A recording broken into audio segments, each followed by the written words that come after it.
Ladies and gentlemen, welcome back to our final session of the day today, where we are recognizing the important role that the SMEs play towards the sustainability agenda. And so in our final session today, we are taking a deep dive into the UN Global Compact's new SME strategy.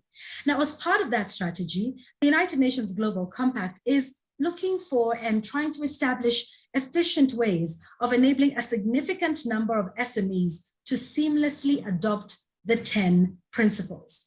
And so this session will focus on just how that UN Global Compact SME and Africa strategies helps SMEs to unlock their potential for sustainable growth and also drivers for operational growth as well. And so, ladies and gentlemen, to begin our final session, please join me in welcoming Ms. Sue Allchurch, who's the Chief of Outreach and Engagement at the UN Global Compact, to present to us all the UNGC SME strategy.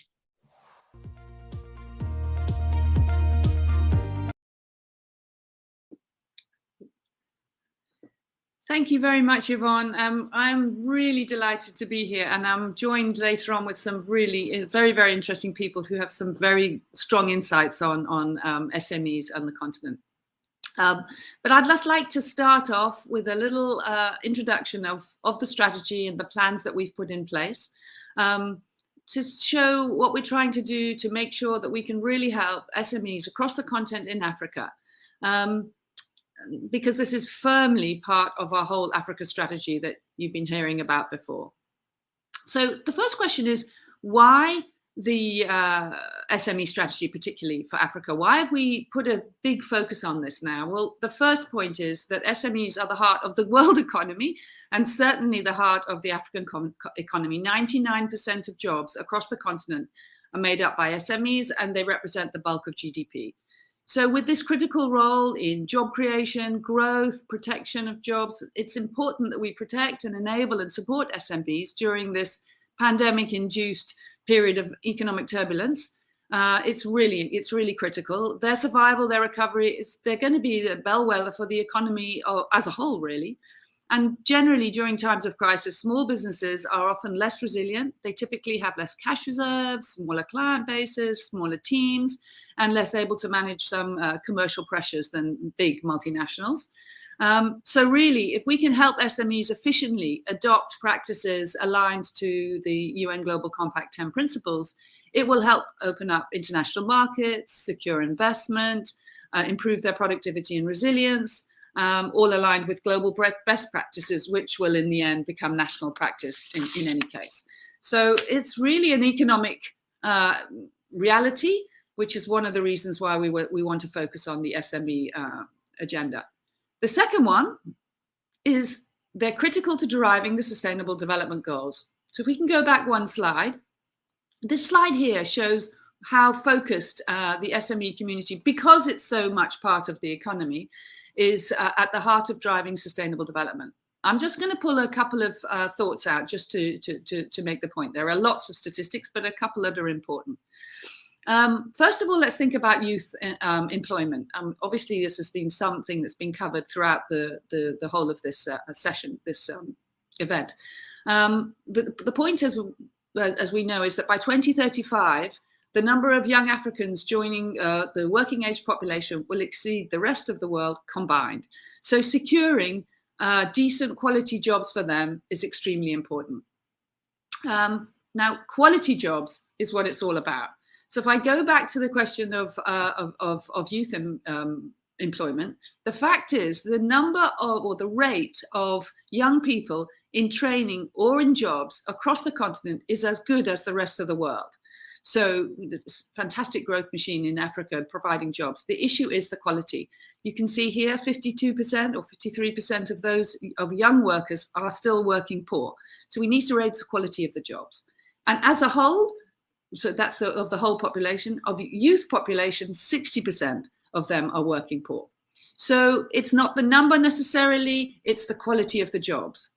So this has got a large proportion of the jobs are in the informal sector. So really supporting SMEs across markets, enabling them to access value chains. It's vital, not just for private sector development, but for formalization of jobs and for poverty alleviation. And obviously that has a trickle effect onto things like child labor. So really, quality of jobs is extremely important. So the other thing I've had a look at is gender. The gender gap is between participation between men and female in Africa is 17.7%. So we'd love to close that gap, and SMEs will be critical to that. Just want to make one point though, the global gap is 27 percentage points. So congrats to the African continent to being ahead of the world. It's a leader in gender equality, but still a long way to go. And we believe that working to advance economic empowerment of women entrepreneurs and like getting them to have access to international markets and supply chains and improve productivity will only be a great thing for gender equality and in continent, and obviously a beacon for the rest of the world. So that's the SDGs. The next point is, well, what have we done and how have we come to the plan? We've looked at what SMEs face, the challenges and the difficulties.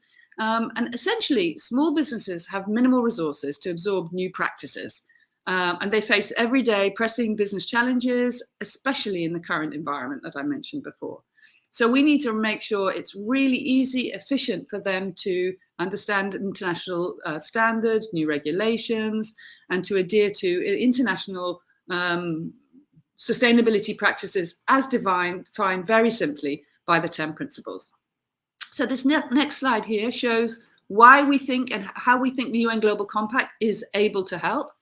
First of all, we have a digital learning platform. The Academy will help SMEs easily, digitally, in their own time, understand and adopt guidance for the 10 principles. We also have local networks across the continent and on the ground who will be able to run workshops, peer learning groups to help people on the ground. Thirdly, we can work with large businesses right through to supply chains, so we can actually help scale practices right through multinational supply chains. And lastly, we can implement practical partnerships to help us deliver things on the ground. And we're in the process of setting up a lot of partnerships in this area. And we will also hear today from our partnership with the Principles of Management Responsibility of Responsible Management Practices, and the partnership and the work that we're doing with them. So all of this thinking of sort of why SMEs, importance for Africa, how can we help, have been put together to 5 work streams that we're working on now. And they're designed to help SMEs drive business results, adhere to international practices, and access markets and supply chains, all by adopting internationally relevant sustainability policies as defined by the United Nations 10 Principles of Responsible Business. And these are the work streams. Firstly, at onboarding, if SME is interested, they will digitally enable them to efficiently and simply understand the practicalities of the principles, start to assess their own readiness, and a little bit of understanding of what other organizations are doing. Once engaged, the second work stream, we're providing practical, relevant content through the Digital Academy and peer learning groups on the ground. These will focus on the principles, the 10 principles, and deep dives on gender, women's empowerment, and also climate, with a view to understanding the just transition as we move to a green economy, the full engagement behind that. The third work stream, which I mentioned before, is about supply chains. We'll be working with multinationals right across the supply chains, ensuring that SMEs can adhere appropriately to those requirements. Fourthly, we want to help SMEs understand national, international regulations.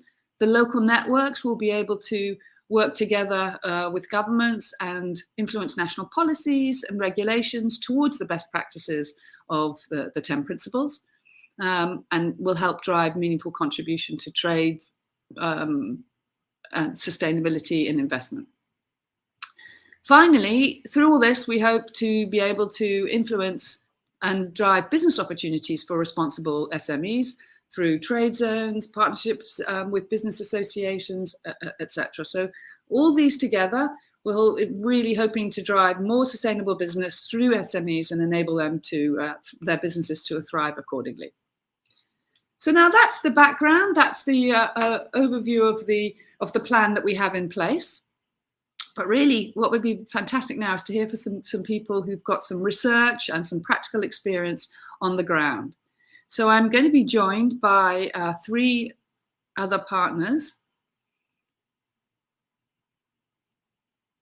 And they'll be coming in soon. First, here we are. Welcome. I'm joined here by 3 really interesting people that you're going to be delighted to hear from what they have to say. First of all, we have Khalid Ahmedori, who's the Chief Executive Officer and founder of an organization called Unleashed Africa Social Ventures. She's really at the start of the social enterprise initiatives happening in Africa. She's based in Tanzania. She's also got a lot of experience about getting things up and running in a small scale on the continent. We're going to hear from her on that. We're also very lucky to be joined by Dr. Sherawat Ibrahim, who is the Associate Professor of Operations Management at the American University in Cairo. She also is the Program Director of the MBA program at the AUC School of Business. She focuses on and has done a lot of research on supply chains, which is incredibly relevant for our conversations today around the SMEs and supply chains in this continent. She is also founding Vice Chair of the Principles of Responsible Management Education chapter here in Africa. So how relevant is that? Wonderful. It's very interesting to be able to hear from you, Sharon. And we also re-welcome Alujobi Makinwa, who many of you will have heard from earlier today. And she is the Chief of International Relations and Africa here at the UN Global Compact and is the driver of our Africa strategy. So it's fantastic to have you 3 join us. Thank you very much for coming today and to help us all through this big initiative on SMEs. So first of all, I'd like to move to Joby Makinwa, who to try and give us a context of how the SME strategy fits into the Africa strategy. They obviously intersect. So Joby, you're leading very important part of our strategy, which is the Africa strategy and Global Compact. How do you see this strategy helping, the SME strategy helping to deliver the Africa strategy? How do they intersect? Sue, thank you very much for your question. First of all, we must all remember that the SME strategy and the Africa strategy are both part of the UN Global Compact strategy. They're 2 sides of the same coin. So we are working towards the same ultimate ambition, which is to accelerate and scale our impact in the Global Compact. Specifically, the objectives 1 and 2 of the Africa strategy, which is to grow impact through focus and to drive inclusive impact, have complementary objectives with the first objective of the SME strategy, which is to enhance outreach and onboarding. Let me explain this a little further. With our Africa strategy, we hope to mobilize all sizes, sectors, and types of businesses in all geographies across the continent to adopt the 10 principles and participate in the Global Compact. The SME strategy makes it easier to tailor our work in Africa by identifying the focus and priorities for SMEs as a subset of our corporate participants. Also, objective 3 of the Africa strategy, which is to leverage on the influence of associations, supply chains, and capital, gains a foothold on how to do this with focus on SMEs. Considering that objectives 3 and 5 from the SME plan emphasize supply chain impact and partnerships with business associations. These are complementary desired outcomes. So, as you can see, both strategies complement each other and, more importantly, obtain their foundation in the global strategy. A team approach in driving the Global Compact mission is precisely the internal methodology that we espouse when working externally, working collaboratively, and building partnerships for the SDGs. Now, as you have just enumerated in your opening speech, Sue, SMEs are the backbone of the African economy and globally. their sheer size and their collective force, the collective force of the SMEs across Africa are larger than most multinationals, multiple times larger. They are the drivers of our economies. But the global economy is changing. So if you look around us today, the conversation is around ESG, sustainability, and climate. Climate is going to impact every one of us in every way. At the same time, the companies that do not embrace the right business practices will not be competitive in the future because their product will not be in the market. So the more and more millennials grow up, the more and more their talents will go to companies that have the values and practices they care about. This is the nature of growing economies. And this is what the SME strategy and the Global Compact Africa strategy are trying to address. And we must remember that most of the Global Compact participants in Africa are SMEs. The SME strategy aims to develop programs, support structures for this class of businesses so they can truly understand how to embrace responsible business practices and sustainability. So if we get about 50, 100 SMEs adopting the Global Compact principles, they will set examples for their peers and provide impactful success stories. They will also be the front runners of this change. Their peers will take note and the impact will be multiplied. Such SMEs will also be suppliers of choice to multinationals while attracting untapped funding from green financing capital pools. These are the issues that the SME strategy and the Africa strategy are addressing. So I should also mention that the Africa strategy and the SME engagement plan, we adopt complementary programs to drive impact in Africa. Such programs include our peer learning groups, accelerators, and tools, guides, or resources, such as playbooks, to equip companies with the tools and knowledge to implement business practices in line with the 10 principles and SDGs. So they are complementary. They are two sides of the same coin. They are the babies of the UN Global Compact global strategy. Thank you. Thank you very much, Obi. So marvelously said. That's absolutely it. It's really, we do everything we can to enable SMEs to adopt the right processes, the right principles, and therefore access investment, access new markets, and be part of this huge green revolution. So truly wonderful, and it's fantastically inspiring to be part of it. So with that whole shaping in mind, I'd love now to pass to you, Khalila. You're driving these social enterprises. You have very, very practical experience of entrepreneurship and new businesses. Tell us about your experience in your organization and what challenges SMEs are focusing on and face, and how can they be addressed? Thank you, Khalila. Thank you so much, Sue. It's incredible to be here. As introduced, my name is Khalila Mbowe from Tanzania, and I run Unleashed Africa Social Ventures, which is a group of social enterprises focused on largely three areas: youth development, social innovation, and job creation. And we do that across a plethora of brands. So we work in the arts and development space. We work in gender, so using technology to mitigate different gender challenges, especially for the young African girl child. And we look at also social enterprise ecosystem development. And our goals in entirety as an organization is creating job opportunities, so income generating opportunities. We're looking at catalyzing, being a huge catalyst for decent work. And one of our goals is 500,000 youth to achieve sustainable income generating opportunities by 2025. We focus on skills development. We have a goal to train over 1 million African youth in 21st century skills by 2025. We look at leadership development because we believe, growing enterprises really have to go hand in hand with growing the person as a leader, because we need a lot more leadership mindsets on the continent. So we look at empowering youth in that frontier. So that is leadership development is really a core of every single thing we do. Enterprise development, I spoke about social enterprise ecosystem development, where we look at providing opportunities for growth for Africa's social enterprises. I'll keep repeating social enterprises a lot because that really anchors most of what we do. But we really believe in the ethos of what social entrepreneurship can do for the continent. And lastly but not least, we look at facilitating equity for girl-child development. And the SDGs, you'll hear the SDGs in our organization 24/7.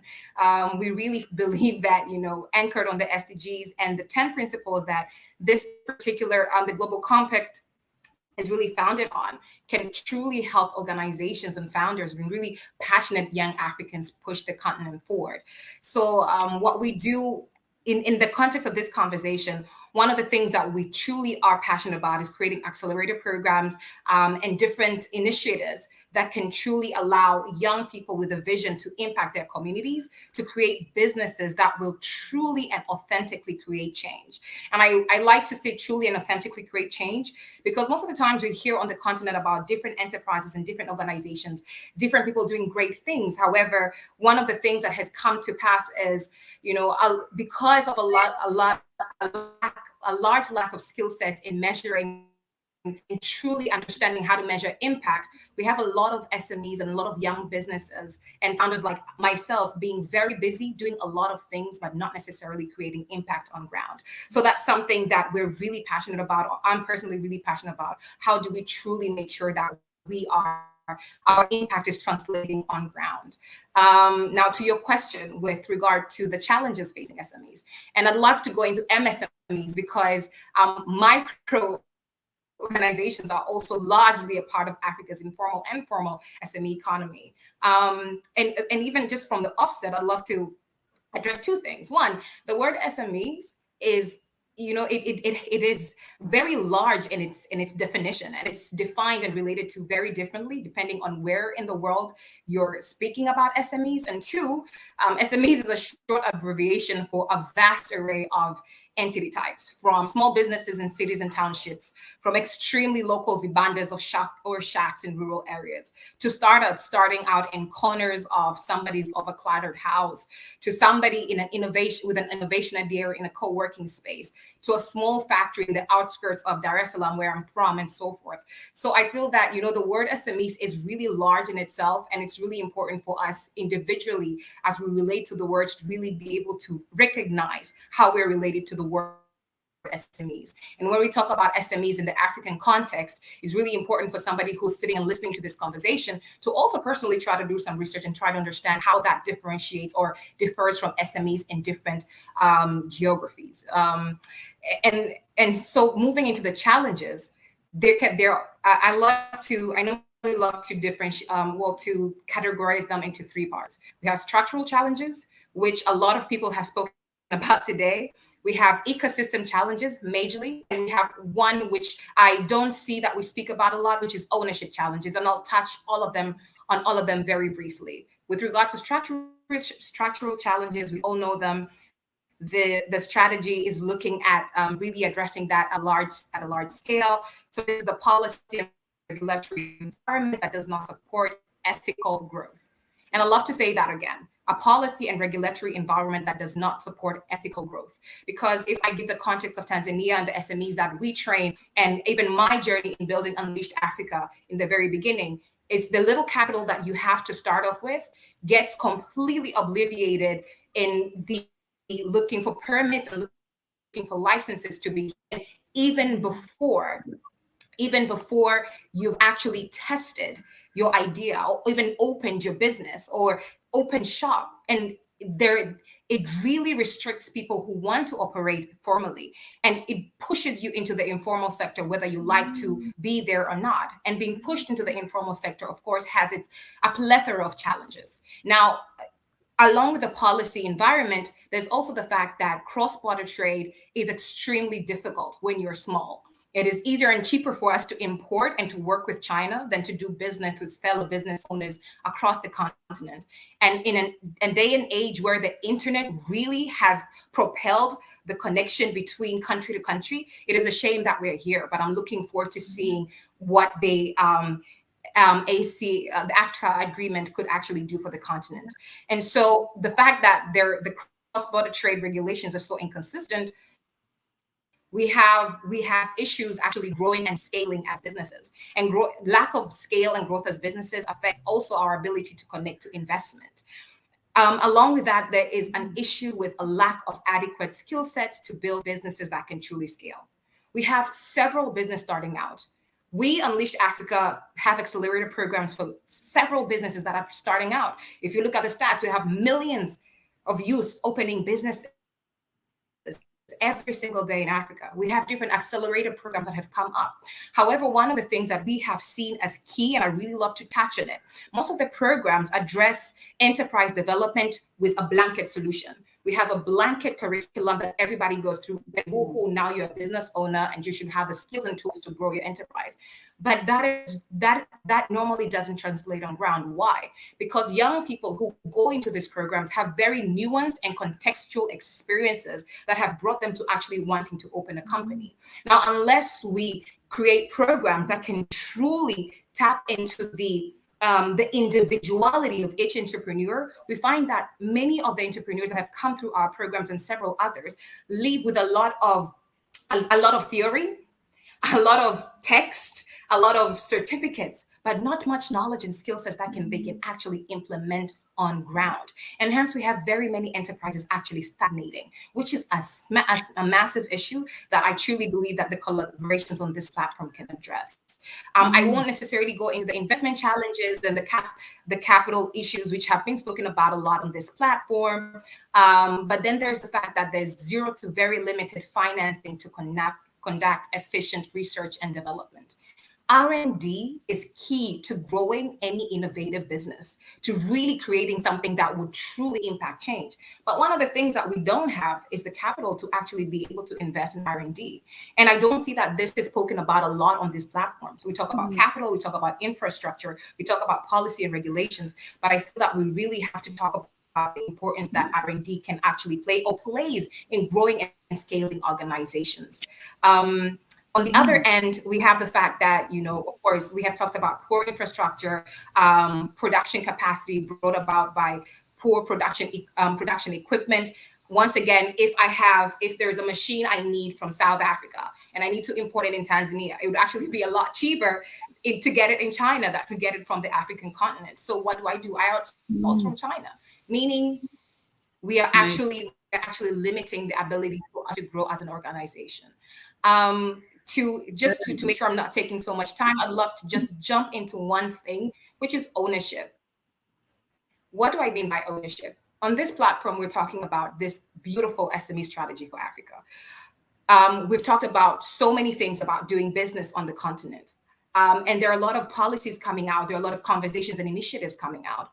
But one of the things that we see is such conversations do not necessarily trickle down to the millions of SMEs that we talk about.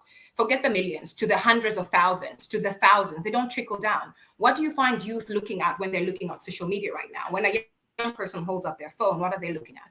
They're looking at entertainment news. They're looking at things that can stimulate their minds, but they're not looking at and listening to these conversations. Because in one way or the other, they're very nuanced and they're still very high level. And so one of the things that we look at Unleashed Africa is how do we create programs? So use mass media to really create entertaining content that can take the conversations that we're having here and make entrepreneurship speak and responsible business speak something that can be top of mind, that not something that is for the others. Because right now in the programs that we have, these conversations that we're having is for the others. It's for the ones who are learned. People don't feel, young people don't feel that they have the luxury to be ethical, to be responsible. They don't see these examples. They don't see these things on media. These conversations are had at very high level. So one of the important things that we look at, and we've started with a show called Nipedili, which looks at really making the social enterprise concept and conversation something that can be spoken about in homes, top of mind for young people. And one of the things that we find across all our programs is young people, SME owners, they're just people. They really want to be seen. And whenever we're having these conversations, it's important to think about, okay, as we're launching this strategy, as we're launching these conversations that we're having, how can we truly use organizations such as, and of course I will put out Unleashed Africa, and organizations working on ground to truly create authentic change, to make sure that we are reaching the masses in the way that they need to be reached. Because that's also really important, in the way that they need to be reached. Because no matter how much we speak, as long as we're not speaking their language, we're not reaching them. And as always, I will speak for social entrepreneurship. One of the major challenges in facing SMEs is the fact that we don't necessarily have a model that pushes for responsible business at scale. And I truly believe that's the power I truly believe in the power of social entrepreneurship to do that for the continent. The more social enterprises and entrepreneurs that we have thinking people, planet, profit meaning creating sustainability, the more chances we have to truly be able to meet most of the wicked problems on the continent. And with that, I will hand it back over to you, Sue. Thank you, Halila. That's extremely interesting. And I'm what's really pertinent is your understanding and research and of the challenges and how to really access and the issues that small businesses have getting going. And I know that Sharmat has similar research across supply chains, which will actually build on what you have to say. So, Sharmat, I'd love to hear from you now, and not just your experience in teaching people and training them, but also all this research you have, which backs up very much a lot of the trends that Khalila was talking about. So, definitely. Yeah, thank you. It's an honor being here, and definitely it's nice to have SME as a unit of analysis for the continent. I think that's one great thing that was very clear today. It captures the nature of the private sector. It speaks Africa culture in targeting informal sectors. Whether again it's family legend, what we call legendary systems from hand-down families who are not receptive to these kind of sustainable models we have, or whether it's emerging entrepreneurships, whether it's again social or environmental focused, or even just economic, just to just survive African lives and livelihoods. So this growth of entrepreneurship in the continent, supporting this SME, having these SMEs again join global value change as part of, wanting to attract foreign investment, whether it's as spoken in the morning, finance sourcing or capital sourcing, or versus again, if you're providing products or part of an export on trade global value chain. SME seems to be the right, definitely, unit of analysis to really target this problem. We do have to recognize, of course, that one size does not fit all. I like what you talked about, Khalila, about the blanket thing. Definitely, even if you look at SMEs as a unit of analysis and the role in global value chain, there's no one lens, right? That you have what we call buyer-driven, or market-driven value chains versus where the Walmarts, the Nikes, the big brand names are putting demands on the people, the companies or the SMEs that are sourcing their products and the raw materials. We have what we call, again, producer-driven supply chains, which is a completely different model to study. And there is a role, and this is what I want to highlight, a role for academia. And, I've been listening all day and reflecting all day, and it's such a great conversation across all talks. There was, a lot of talk on SMEs, and especially towards the service sector, whether it relates to financial technology, logistics and distribution, data analytics. There's a migration again towards what we call, industries without smokestacks. So the continent and the recommendations for industrial upgrading that global value chains depended on for so long is shifting, because again, a lot of the low barriers to entry exist in what we call the servitization of these SMEs. And again, hopefully to create economic sustainability for a lot of, the youth problem of Africa, having at all, I think, levels, as you mentioned, in urban and cities, in cities and in rural areas in Africa, facing all the challenges. Such a wide term, the informal sector, and how SMEs ranging from micro businesses, to real established formal small and medium enterprises are serving and contributing to this huge defined, informal sector that's very unique and, identified with the continent's problems. I see it as a positive thing. Again, it's youth, informal sector, the lives and livelihood. I think it should be approached with an Africa cultural lens, and that's why we need research relevant, Africa research relevant lenses to depend on this, not depending on the Western analysis. On Prime, I do want to highlight again, I was listening throughout the day, and there were a lot of shared concern about what needs to be done. I want to highlight that Prime Principles of Responsible Management Education is an initiative run by UN Global Compact Network, and we aim here, and the chapter is being launched again very soon in spring 2020. We're hoping that we can be the partner of all the initiatives we heard about today in terms of I mean, in academia, you focus on capacity building. There's a big call about, we need to have change agents, right, to change the culture and the way of thinking. That was mentioned again today. There was a very interesting talk with young, nice youth speakers about 2030 and 2063 just before us. My question was, where are you educated? So the education, where are these people develop this? And I know it's going to take a while to trickle down, but I think it's only the beginning for that. Research agendas that we can help companies struggling to make things relevant. You mentioned SMEs. I heard all day SMEs feeling that they're alone. They feel that they need help. They need initiatives. But we have a parallel universe. When I'm attending all the Prime events, and we talk the same language. Exactly, we are the same organization after all. But then again, we're looking to have curriculums that are relevant. We want to invite guest speakers. We want to have our students do projects on these companies. We as researchers want to do research on these cases like the social enterprise Khalila and Olajup is talking about. So again, there seems to be a very, for me, of course, compatibility, but an efficient way that it's, Africa for Africa. In other words, there are business schools that are already, Prime identified. I'm not saying there are many. There's so much work to be done, but we are always looking, to work with businesses that promote SDGs and again, environmental and social causes. My assignments in my classroom would reflect it, but they're all individual efforts. So do please, if you're a part of the network, identify the schools that are signatories of Prime in your close proximity. Do work with the faculty staff in there. Again, research has a good way of turning policy and guiding policy to what needs to be done. Another area that I think is a low-hanging fruit where Prime Africa can help. We're still in a very infant phase, but I'm very positive, and we can't solve all the problems discussed today, but I think it's a very good start. Thank you, Sharwat. I agree. I mean, it's fantastic, the idea that we can have the training and the research and the practicalities all together. I mean, even just on this session with the two of you today, I've already been thinking of things that we can practically add to our strategy. And there's one thing that's come up from both of you that I'd love to dive a little bit deeper in our last 5 minutes or so with Khalila. Is this, you had this wonderful phrase, which is real and authentic, true and authentic impact. And you're very, very passionate about that. So that comes back down to this question of measurement. And you said really, you're very passionate that we really see the impact in the communities.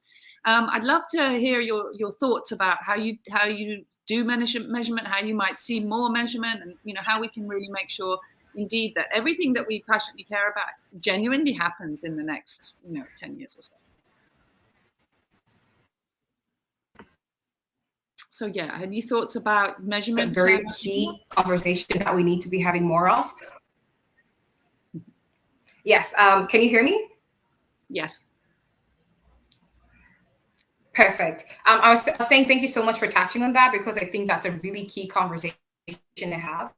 When we started out, when I first started out Unleashed Africa, we had the goals that I first articulated in the beginning, but there was nowhere that I could go to figure out how do you necessarily track your direct impact on ground, and then how do you truly track indirect impact. Most of the resources I could find were online, and all the resources I could find were not things I could easily apply locally. And so, and I needed tools, I needed to train teams, and everything was so expensive. And so in the beginning was a lot of, okay, let's do research, try and test how. It's one of those things where for example, the Global Compact, I love all the resources that are available online right now, which I wish were there back then, but there are a lot of resources coming out on how to do this. But I feel that one, there should be a lot more conversation about how to measure impact, a lot more trial and error and how to do contextual measurement of impact. Why am I saying that? Because we have a lot of enterprises locally that I've seen across Africa. I've been to different events, I've worked with different companies, and when I look at the impact reports, I look at 1,000 people. I see things like that, and I wonder, well, how was the training impactful? Did the person actually learn? Were they able to take the training and the learning and actually implement it on ground? Okay, if they were able to implement it on ground, what came out of that then? Do we track outside of what happens within the four walls of our training sessions? And I think that's what's really and what's really key. Because if we're talking about creating impact that touches our communities, we have to figure out how to track impact within community level and not around the four walls. So that's something that has been boggling my mind, and I've been trying to study on a lot. And I can say that I have perfected it. It's a lot of R&D, it's a lot of trial and error. Yeah. And the fact of the matter is, tracking impact is a lot of work. It is a lot of work. And as an SME, you don't have the time nor the resources to do that. So the question I've had on my mind, and I love to see if it would come out in this strategy of this conversation, how can we truly do that or facilitate a process for SMEs to be able to do that in a way that does not necessarily stretch them to a point where, I'm not going to do it anymore. So I feel that that's a truly important conversation to keep having. Thank you very much, Khile. I totally agree. And I think, just the idea that we could all work together, even with the Prime team, to actually put this kind of thing in place and R&D and work it out would be a huge step forward. So thank you for that. I fully agree. It's something that we need to really get right. So I think we're coming to the end of our session. We're at the start of our journey on SMEs. Very passionate and committed to make this work, and been very, very privileged to have the three of you here with me today. So thank you very much, Sharwat, for giving us all your background and understanding of supply chains and management education. And Khalila, your on-the-ground practicalities. It's really helpful to all of us. And thank you again, Joby, for joining us for a second time today. We're all behind your leadership on the Africa strategy and very excited to be part of it. So thank you very much. I think this is the last session, and I'll hand back now to Yvonne to close the session for today. Thank you very, very much.